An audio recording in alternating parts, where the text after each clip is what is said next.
നടൻ വിശാലിന്റെ ആരോഗ്യനിലയാണ് തമിഴകത്ത് ഇപ്പോൾ സജീവ ചർച്ച. ഒരു ഷോയ്ക്ക് എത്തിയ വിശാൽ തളർന്നു വീണ ദൃശ്യങ്ങൾ സോഷ്യൽ മീഡിയയിൽ നിമിഷ നേരം കൊണ്ടാണ് പ്രചരിച്ചത്. നേരത്തെ ഒരു പൊതുവേദിയിൽ വെച്ച് സംസാരിക്കവേ വിശാലിന്റെ കൈവിറയ്ക്കുന്ന ദൃശ്യങ്ങൾ പുറത്തു വന്നിരുന്നു. നടന് കാര്യമായ എന്തോ ആരോഗ്യ പ്രശ്നമുണ്ടെന്നാണ് ആരാധകർ പറയുന്നത്. ഇപ്പോൾ വിശാലിനെ കുറിച്ച് സംസാരിക്കുകയാണ് ബാലാജി പ്രഭു. വിശാൽ തന്റെ ആരോഗ്യം ശ്രദ്ധിക്കാത്തത് കൊണ്ടുവന്ന പ്രശ്നമാണിതെന്ന് ബാലാജി പ്രഭു പറയുന്നു. സൂപ്പർ ഹിറ്റുകളിലൂടെ ജനപ്രീതി നേടാൻ വിശാലിന് കഴിഞ്ഞിട്ടുണ്ട്. തമിഴ് പ്രേക്ഷകർക്ക് സ്വന്തം വീട്ടിലെ ആളെ പോലെ തോന്നിയ ആക്ഷൻ നായകൻ. എന്നാൽ സിനിമകൾ നിർമ്മിച്ച് ഒരു ഘട്ടത്തിൽ വിശാലിന് സാമ്പത്തിക നഷ്ടം സംഭവിച്ചു. തുടരെ സിനിമകൾ നിർമ്മിച്ചപ്പോൾ ഫൈനാൻസ് ലഭിച്ചില്ല. മറ്റ് നിർമ്മാതാക്കൾ വിശാലിനെ ബുക്ക് ചെയ്യാൻ തയ്യാറായില്ല. ഈ മാനസിക സംഘർഷങ്ങൾക്കിടെ വിശാൽ ശരീരം ശ്രദ്ധിക്കാതായി.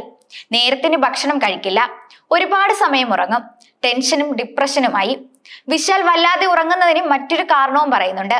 ബാലയുടെ സിനിമയിൽ അഭിനയിക്കാൻ കണ്ണുകളിൽ ചെയ്ത കാര്യം ഞരമ്പുകൾക്ക് പ്രശ്നമുണ്ടാക്കുകയായിരുന്നു.